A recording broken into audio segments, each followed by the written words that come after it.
Salut à tous et bienvenue sur ce podcast Atomic Leaders. Je suis Romain Tisné, je suis le fondateur de Talentlers, une société qui accompagne les organisations et les talents sur tous les sujets people et du leadership. Ce podcast, d'où ça vient? En fait, avec Clément Trinquart et Florent Cochet, mes associés sur Club Trust, on a lancé un podcast vidéo, le Talent Club, que je t'invite à suivre sur YouTube et LinkedIn. En faisant cet exercice, je me suis dit que ça pourrait être sympa d'avoir un format un peu plus court en audio pour interviewer des managers et des leaders du quotidien, pour documenter tous les apprentissages et puis surtout leurs best practices qui nous font avancer et justement qui nous font progresser. Et c'est là que ce podcast est né. Atomic Leader, le podcast, c'est parti.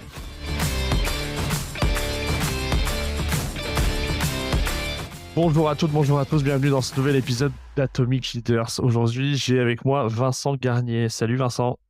Salut Romain. Merci beaucoup de venir sur cet épisode. Alors, on en parlait justement avant d'enregistrer. L'idée, c'était de faire un épisode un peu sur le même épisode, le même format que celui qu'on avait fait avec Nicolas Boucher sur la masterclass sur l'IA. Parce que, en fait, on a des épisodes où on interviewe des leaders pour leur expérience, etc. Puis d'autres dans lesquels on va essayer d'amener de plus en plus de contenu, un peu comme une mini formation digitale là-dessus. Et toi, Vincent, en fait, j'ai voulu t'avoir sur ce podcast parce que en fait, tu as ce rôle d'associé en audit externe et puis aussi un peu intervenu sur du conseil en audit interne. Et souvent, en fait, je vois des managers, ils comprennent pas ce que ces gens-là font. Et donc, je me suis dit que j'allais t'inviter pour que tu puisses nous expliquer en détail comment ça marche et comment on peut les aider si ça va pour toi. C'est OK pour toi? Parfait, ouais, super. Et merci encore pour l'invitation. Écoute, c'est normal, on se connaît depuis quelques années, hein, sans trahir de secret. L'idée, c'est que si c'est OK pour toi, on parle en ton nom propre, on parle pas au nom de ta boîte, hein, les règles s'appliquent, on va pas couper. Donc, on essaye d'aller là-dessus, apporter un maximum de valeur, mais excusez-nous s'il y a des répétitions ou des choses, parce qu'on essaye de viser l'authenticité là-dessus. Puis on se donne entre 30 et 40 minutes pour essayer d'apporter un max de valeur. C'est bon pour toi? C'est parfait. Super. Tu nous racontes un peu ton parcours à toi, comment t'es arrivé, comment t'es devenu un peu le leader que t'es aujourd'hui, par quoi t'es passé, tout ça? Ouais, bien sûr. Écoute, c'est très classique. C'est vraiment des études en ligne avec les métiers d'expertise comptable et d'audit qui m'amènent finalement à avoir passé aujourd'hui 18 ans à Luxembourg en cabinet. Et donc voilà, c'est assez classique et je me rends compte même qu'aujourd'hui, j'ai jamais songé à quitter la profession Ouais. et que tout s'est fait très naturellement finalement. OK. Donc, t'as avancé en audit externe, progressivement dans la prise de responsabilité, etc., jusque finalement à ton grade d'associé actuel, c'est ça, hein? Exactement, ouais, non, exactement. OK. T'étais français, belge à la base? Français, donc vraiment des études, alors pas des études en école de commerce comme ce qu'on trouve quand même assez régulièrement. Et je vois, c'est un point intéressant parce qu'aujourd'hui, tu me demandes de m'interroger sur pas mal de soft skills et finalement, c'est quelque chose que j'ai pas forcément eu dans le cadre de mon parcours universitaire et que j'ai Ouais. dû développer après, en fait, au fur et à mesure des expériences. OK, on regardera ça. Et après, la deuxième question que je pose en général, c'est, voilà, toi, de ta fenêtre, est-ce qu'il y a 2-3 grandes convictions que tu as développées autour du leadership en général et du collectif, peut-être avant qu'on rentre un peu plus dans le détail? Oui, clairement, donc sur ces grandes convictions, je dirais la première, c'est vraiment l'apprentissage permanent, et donc l'ajustement permanent quelque part. Donc et ça, c'est vraiment l'expérience qui t'amène à à apprécier ce point-là. Et en fait, les principes, c'est bien, mais être à l'écoute et savoir s'ajuster, je dirais, c'est mieux. Mmh. Pour moi, ça, c'est un des points clés. Le deuxième, c'est toi qui me l'avais donné il y a quelques années, maintenant, qui m'avait vraiment beaucoup aidé, c'était savoir fixer un cadre, dans Ouais. l'organisation du travail avec les équipes et ça, je l'ai appris tardivement et on apprend souvent les choses à ses dépens. OK. Donc ça, c'est intéressant. Donc c'est vraiment souvent le bon sens naturel, des fois, ne suffit pas et même sur des choses basiques, fixer un cadre, c'est un élément essentiel. Ça, c'est un de mes apprentissages, les plus importants sur les dernières années. Et le dernier, celui-là, c'est ouais, vraiment une grande conviction, c'est toujours le tone at the top. Je répète souvent cette expression, mais toute la partie exemplarité, responsabilité, ça, c'est pour moi essentiel. Tu peux pas OK. être un manager, un leader si tu prends pas tes responsabilités. OK. Ouais, c'est intéressant. Finalement, ces 3 pieds, ces 3 piliers là, donc que tu donnes avec quelque chose qui est plutôt du statique de la part du leader et puis quelque chose qui est un peu plus dynamique dans cet apprentissage continu, le cadre, etc. C'est intéressant parce qu'en plus, vous êtes dans des métiers dans lesquels vous avez beaucoup de renouvellement d'équipe, parce qu'il y a des gens qui rentrent. Enfin, vous avez un métier qui est particulier de ce point de vue-là? Exactement. Et donc, c'est intéressant de voir ce côté-là. Écoute, merci beaucoup pour ce point-là. Si c'est OK pour toi, on rentre un peu dans le sujet de cette masterclass. En fait, donc, juste très, très rapidement, l'idée, c'est de se dire, OK, nous, on forme des managers tout le temps et ces managers, ils voient arriver des auditeurs. Alors, ils savent même pas souvent faire la différence. Un auditeur interne, un auditeur externe, ils voient quelqu'un qui arrive, bonjour monsieur, chez l'audit, et on vous demande un listing, un truc, puis après, on pose des questions. Et je me suis rendu compte que souvent, en fait, pour moi, c'était assez clair parce que j'étais passé dans ces métiers-là. Mais souvent, il y a une mauvaise compréhension de ces rôles-là. Et donc, ça m'intéresse qu'on regarde un petit peu avec ton regard comment on peut les aider. Et la première question, tu vois, que j'ai envie de te poser, c'est bah, un manager opérationnel dans une boîte aujourd'hui, quand on lui annonce un audit, qu'est-ce qu'il peut faire pour se préparer efficacement à ce truc-là, pour que ça soit bien pour vous, bien pour eux, comment ça marche? Ouais, bah, tu l'as justement souligné, je dirais le 1er point vraiment essentiel et c'est ce qui manque souvent et peut-être là aussi l'auditeur des fois devrait, s'assurer de cela et faire preuve de pédagogie, c'est vraiment, la nature de la mission qui est de quoi on parle.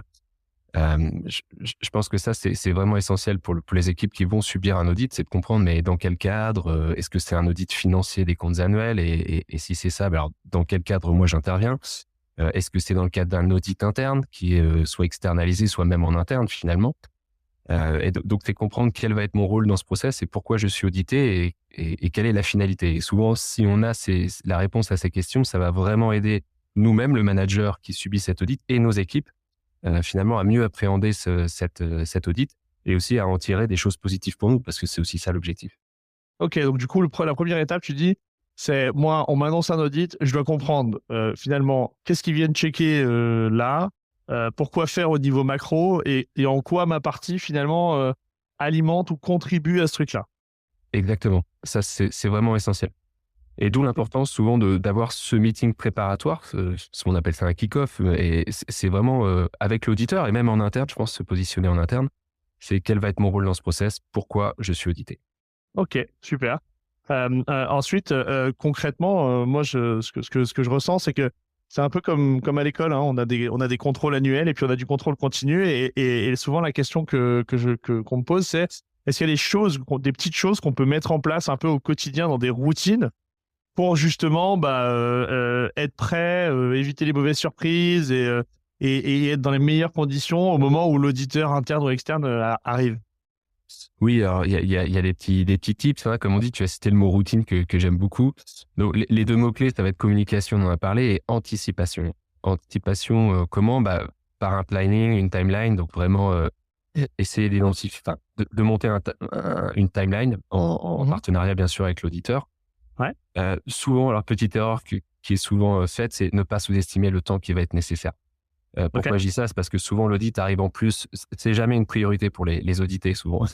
Ouais. Ça arrive en plus d'un travail opérationnel, ça arrive en plus de projets et donc c'est souvent, la dernière roue du carrosse quelque part et donc sous-estimer le temps qui va être nécessaire, c'est souvent une problématique. Donc anticiper avec un planning qui est bien bordé, une communication, des timelines, enfin des milestones réguliers, des communications régulières, ne pas sous-estimer le temps nécessaire et demander au plus vite les documents, enfin, qu'est-ce que je vais devoir fournir, quelles sont les informations que je vais devoir donner. OK. Au niveau de ces audits-là, il y a aussi pas mal de choses qui sont, faites au niveau des contrôles de premier niveau. Enfin, je sais que l'auditeur, moi, je me rappelle dans mon ancien temps, quand on arrive quelque part, finalement, on a vocation à s'appuyer un peu sur les contrôles en place. Tu peux peut-être juste repréciser, comment justement vous travaillez sur ces différents niveaux de confort qui existent déjà dans la boîte pour pouvoir, finalement, voir si eux peuvent s'organiser là-dessus? Oui, bien sûr, alors là, il faut différencier ce qu'on a appelé l'audit externe et l'audit Ouais, interne. Quelque part, l'audit interne, c'est plus la revue des process en place et ouais. s'assurer finalement que les processus, et le contrat interne qui est sous la responsabilité du conseil d'administration et du management est bien respecté.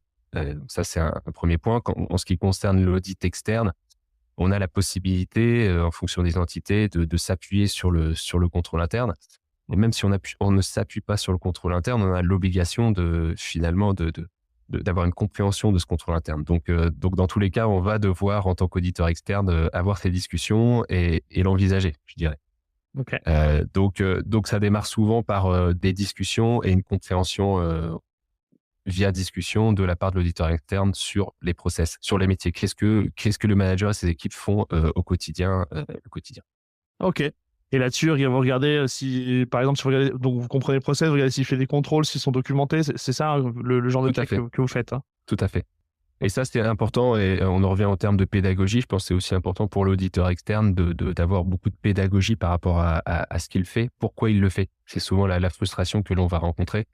Et donc, prendre ce temps pour expliquer à l'audité pourquoi on fait ça et ce qu'on fait et pourquoi on le fait.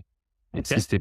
si l'auditeur ne le fait pas, alors ne pas hésiter quand on est audité à demander, mais pourquoi vous me demandez ce document? Pourquoi vous faites ceci? Dans quel cadre? Mhm. Ouais, qu'est-ce que vous checkez avec ça? Comme ça, si j'ai pas le bon document, je peux éventuellement trouver quelque chose qui couvre le même risque ou Exactement, même s'il a une forme différente. exactement. Ok, super. Souvent, quand les audits sont annoncés, bon, les managers les plus expérimentés, eux, ils sont habitués au processus, mais les équipes pas. Et les équipes, elles sont parfois un peu stressées sur ces choses-là. Et donc, la question, c'est quand un audit est annoncé, alors, finalement, qu'est-ce qu'on peut dire à ces équipes pour les garder sereines, focus ça. Oui, bien sûr. Alors, bon, définir les rôles et responsabilités de chacun, je pense que c'est un des premiers points en tant que manager. Alors, l'expérience est importante, on va pas se le cacher ici. Quand on a l'expérience, c'est beaucoup plus simple, je dirais, à appréhender.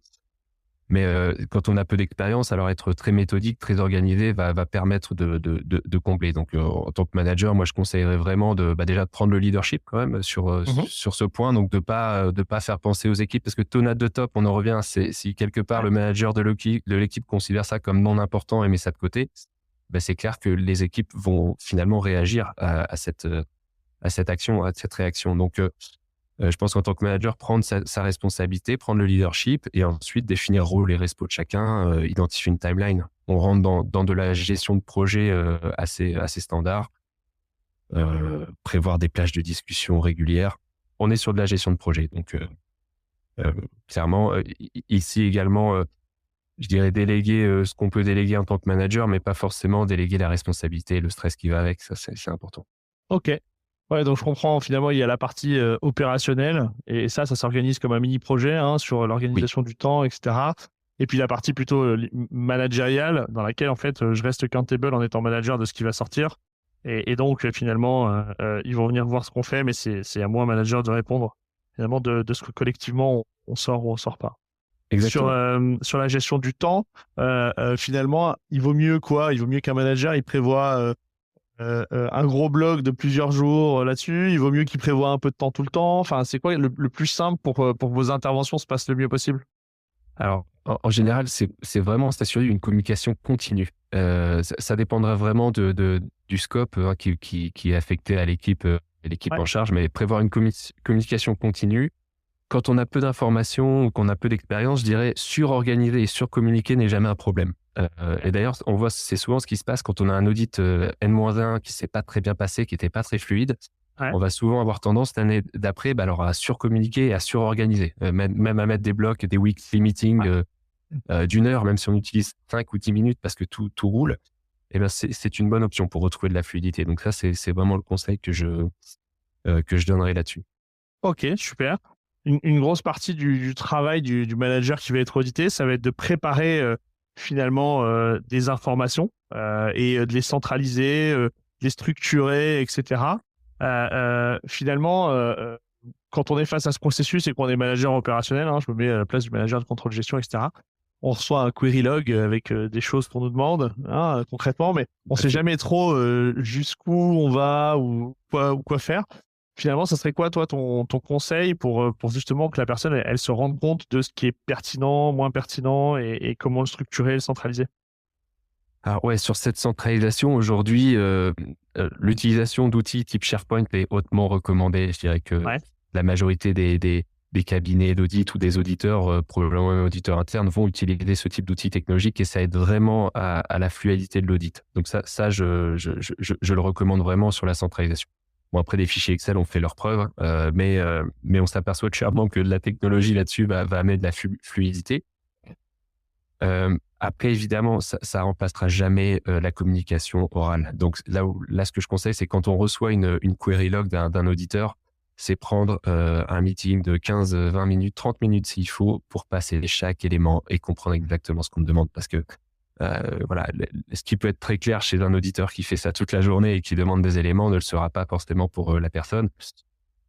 Donc vraiment pour éviter une erreur standard, ça serait c'est de ne pas prendre le temps de comprendre cette query log, de foncer dessus un peu en dernière minute et finalement les deux parties sont insatisfaites parce que l'auditeur va revenir avec plein de questions et plein de nouvelles demandes et l'auditeur ne comprend pas. Donc ça, c'est vraiment les erreurs basiques. Donc prendre le temps d'avoir une plage de communication pour expliquer la query log, ça permet aussi à l'auditeur de faire preuve de pédagogie, on le répète.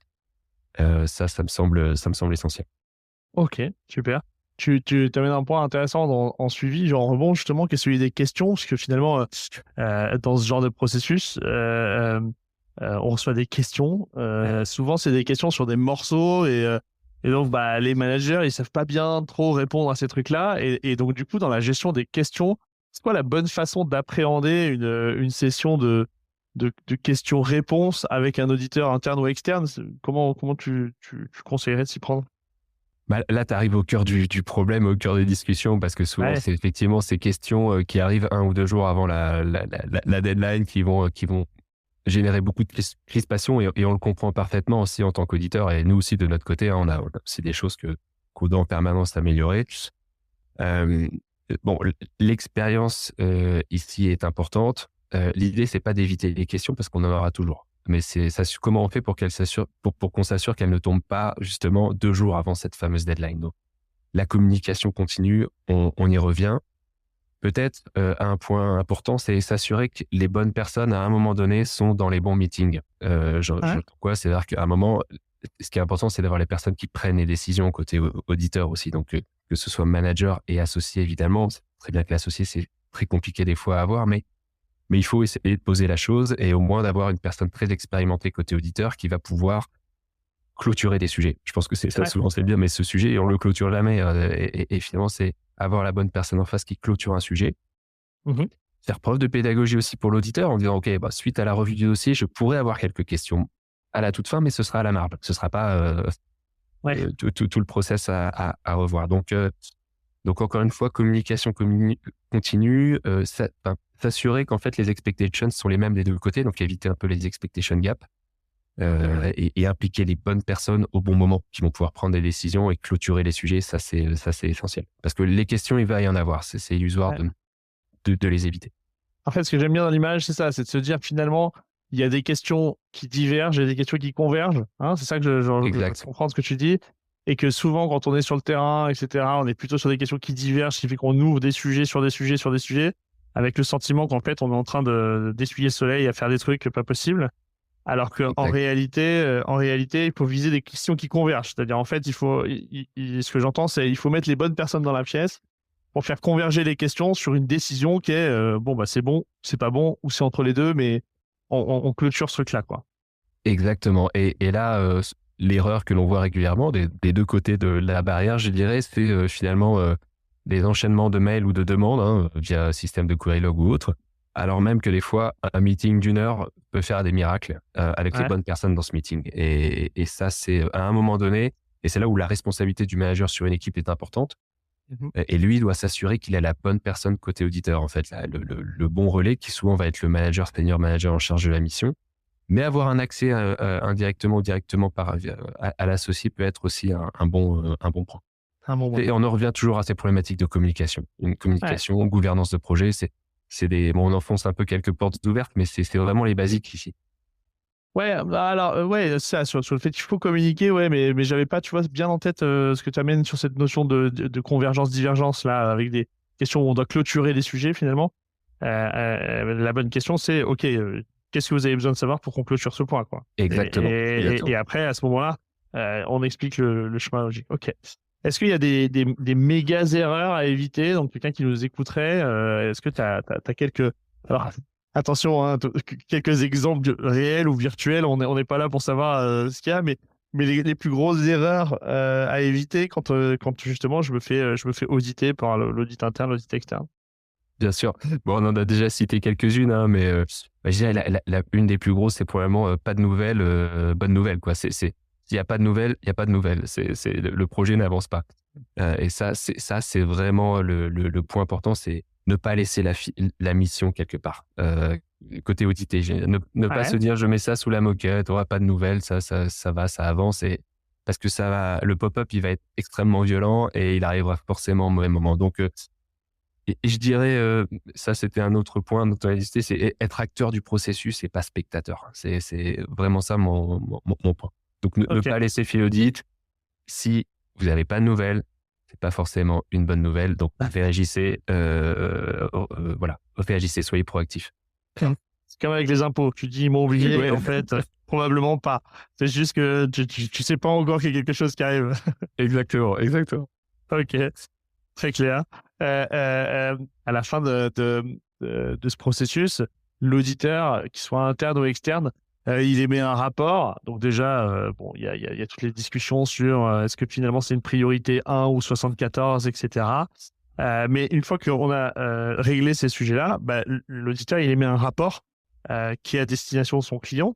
Mmh. Et du coup, finalement, enfin, selon toi, une fois que ce rapport il est reçu par les managers, qu'est-ce qu'ils peuvent mettre en place sur cette base-là pour justement bah, capitaliser sur cet exercice qui a été plus ou moins rapide, plus ou moins douloureux, plus ou moins de ça, pour justement améliorer quelque chose. Enfin, comment tu envisages ce truc-là, toi? Ouais, bah, là, c'est une question un peu de mindset du manager et au-delà du simple manager, c'est aussi le mindset de la société, de l'organisation, je dirais, dans son ensemble. C'est-à-dire que plus une organisation va être ouverte sur ces sujets-là, plus forcément elle va pouvoir capitaliser et finalement créer de la valeur par rapport Ouais. à ce qui est remonté. Donc au-delà du manager, je pense que le manager a sa personnalité propre, c'est aussi l'importance de l'organisation et de la société qui subit l'audit. Mais le manager peut quand même avoir, je dirais, un rôle très important malgré tout. Hem, donc voilà, c'est ouais, c'est recevoir le point. Je dirais que si on revient au point numéro un, c'est si on comprend vraiment dans quel cadre se fait l'audit et ce que va faire l'auditeur, c'est pour moi une pièce essentielle pour derrière savoir capitaliser et savoir retirer de la valeur ajoutée. Si on rate cette étape un, on va avoir beaucoup de mal à finalement à recevoir de la valeur ajoutée. Mhm. Je conseillerais aussi à l'audité parfois finalement à aller vers l'auditeur parce que l'auditeur aussi a son workload et des fois peut ne pas prendre le temps. Mais c'est vraiment, bah, de prendre le temps de passer sur le délivrable et Mhm. de comprendre les points et de dire: «OK, qu'est-ce que je peux faire? Est-ce que ça, c'est quelque chose qui va dans le bon sens? Est-ce que ça, c'est qu'est-ce que vous voyez sur le marché?» L'auditeur, il peut aussi donner beaucoup d'informations. Donc, profiter de l'expérience de l'auditeur, pour moi, ce serait un point essentiel. Mais on en revient au mindset et malheureusement souvent au workload du manager. On sait très bien que les workloads sont très, très importants. Donc c'est compliqué. Je conseillerais aussi de travailler sur du temps long, Mhm. pour les audités parce que bon, souvent ce sont des audits qui reviennent régulièrement. On a forcément dans l'année des périodes un peu moins chargées et donc je conseillerais finalement en travaillant sur du temps long, en mode projet, on peut, amener de la valeur ajoutée, peut-être, solliciter l'auditeur sur des périodes plus calmes pour s'avancer, pour revoir certains process en amont, pour discuter des remédiations qui ont été faites de son côté. Donc c'est finalement avoir une approche plus moyen-long terme, que, bah, subir et on en revient à être acteur du process plus que spectateur. Si on subit et qu'on est toujours, 2 temps derrière, bah, ça va être compliqué derrière de faire de la remédiation et finalement d'avancer. Mhm. Ok. Juste pour revenir sur ce point de l'objectif, on l'a pas détaillé tout à l'heure et je pense que nous deux, on le voit bien, mais ça peut être intéressant de repartir là-dessus, sur la différence entre audit interne et audit externe. Finalement, lui, il voit arriver deux fois la même personne. Les grandes différences, si on peut juste faire un petit rappel là-dessus, parce que je pense que c'est un peu clé pour justement suivre ton conseil là. Ces grandes différences, audit externe, audit interne, tu les matérialiserais comment? Donc oui, effectivement, c'est important. Des fois, effectivement, l'audit interne externalisé, peut avoir peut suivre les mêmes process que l'audit externe. Donc pour l'auditer, je comprends des fois on ne sait plus trop et on est un petit peu perdu. Bon, l'audit interne, c'est une composante du contrôle interne. Ça, c'est essentiel. C'est de l'interne, comme son nom l'indique. Mhm. Donc c'est composante du contrôle interne qui arrive dans un dernier niveau, au niveau du donc 3e niveau, au niveau du contrôle interne. Le contrôle donc, on a plutôt une logique de revue de process, en interne. L'audit externe est un peu différent, va aller sûrement parfois, des fois moins loin sur, la revue des process en fonction de l'approche d'audit qui sera finalement définie par l'équipe d'audit et elle va aussi utiliser des matérialités. Donc il y a effectivement des fois, pour l'audité, ce sera difficile à comprendre les logiques derrière de l'auditeur en disant, bon, ce point-là, on le clôture, ce point-là, on le clôture pas. Donc effectivement, c'est important d'avoir en tête, est-ce que je suis dans un audit interne, est-ce que je suis dans un audit externe? Et on en revient toujours au point numéro 1, comprendre le scope de la mission. Et ne pas hésiter à solliciter l'auditeur pour comprendre quelle va être votre mission, qu'est-ce que vous allez me demander. Ok. Globalement, et là, c'est peut-être plus une question de conviction pour toi. Qu'est-ce que tu as trouvé dans ce métier? Enfin, ça fait des années que tu fais ça. Qu'est-ce qui t'a fait marrer dans ce métier? Enfin, t'a permis de te développer, de t'épanouir dans ce que tu fais là, en fait? C'est quelle partie qui t'a le plus accroché, toi? Moi, ce que j'aime beaucoup, c'est la gestion d'équipe. Ça, c'est, je trouve, quelque chose, parce que comme tu l'as dit, c'est effectivement des cycles qui tournent plus vite qu'ailleurs. On a des cycles plus courts, donc ça remet toujours c'est toujours un challenge supplémentaire, la diversité dans les missions et dans les clients que l'on rencontre. Ouais. Ça, enfin, moi, je trouve ça passionnant. Et ce qui est parfois assez, je sais pas si le terme drôle est probablement pas adapté, mais c'est de voir que finalement, je pense que même dans 10-15 ans, on retrouvera les mêmes erreurs et on discutera des mêmes sujets, parce que les technologies évoluent, mais finalement, les personnalités et les choses que l'on voit sont toujours les mêmes. Et l'expérience là-dessus, je dois l'avouer, est quand même assez irremplaçable dans nos Ouais. métiers. Ouais, il y a quelque chose qui est de l'ordre du déjà vu. Et donc, Exactement, et ça, on a du mal, même avec ChatGPT, à le mettre exactement, en place. Ok. exactement. Tiens, peut-être question d'ouverture avant de laisser l'audience. Toi, ça me fait. Alors moi, je faisais de l'audit il y a longtemps, mais déjà on nous parlait d'automatisation, de trucs, etc. C'est quoi ta vision de ce que va être le futur de votre métier euh, une fois qu'on aura des robots partout et des IA pas possibles et des trucs de dingo? Ouais, c'est compliqué. On voit beaucoup de choses arriver. Je dois t'avouer que c'est encore des sujets sur lesquels je m'interroge, Ouais. donc c'est une vision claire, j'en ai pas. Tout ce que je sais, c'est que aujourd'hui, on a quand même des outils qui sont en train d'arriver, qui nous aident énormément. Mhm. C'est vraiment passionnant, mais intelligence artificielle ou pas, à un moment donné, un des facteurs clés chez nous, hein, dans le cadre de l'audit, ça reste le facteur humain. Mhm. Donc de toute façon, il y aura toujours ce facteur humain qui sera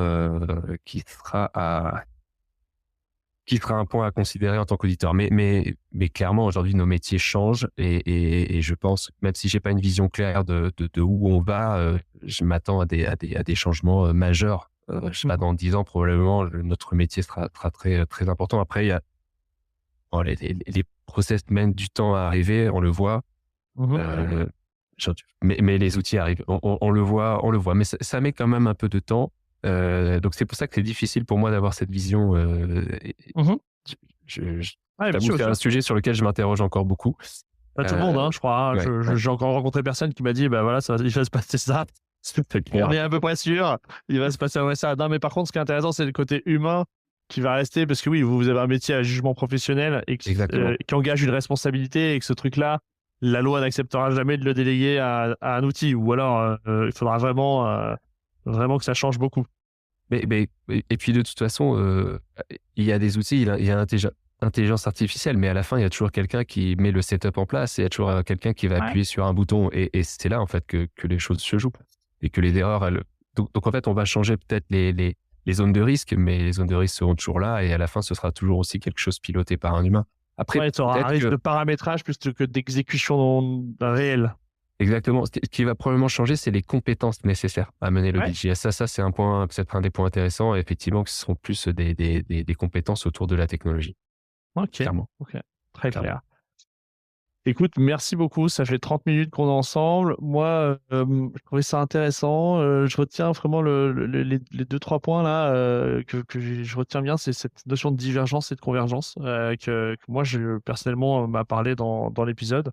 En plus de ces éléments de communication qui pour moi étaient enfin, habituels là-dessus. Mmh. Je comprends que c'est intéressant parce qu'il y a cette notion de contractualisation relationnelle aussi en Exact. plus du transactionnel et de la mission. Et finalement, ce que tu amènes, c'est intéressant parce que ça résonne avec tes éléments de cadre, tes convictions du départ, avec le cadrage, le tonneau de top, finalement, là-dessus, et l'apprentissage continu. Exact. Et en fait, c'est marrant parce que tu as fait le parallèle dans ce que tu décris de ton métier avec tes convictions de leadership au départ, ce qui était finalement pas lié. Enfin, c'était censé être 2 discussions différentes. Mais j'ai bien aimé ce truc-là. Super. Écoute, merci beaucoup d'avoir participé à cet épisode. On va essayer de faire des épisodes comme ça avec des experts pour justement amener de la matière en plus d'amener de l'expérience. On pourra se parler dans d'autres contextes pour reparler du parcours. Mais là, aujourd'hui, l'objectif, c'était d'apporter de la valeur. Je pense que ça a servi. Merci d'avoir pris du temps à préparer ce truc-là aussi. Un grand merci, Romain. Ça s'improvise moins bien que parler de soi. Et puis, écoutez, merci beaucoup de nous avoir écoutés jusque-là. Et puis, à bientôt pour un prochain épisode. Salut Vincent. Merci, salut Romain.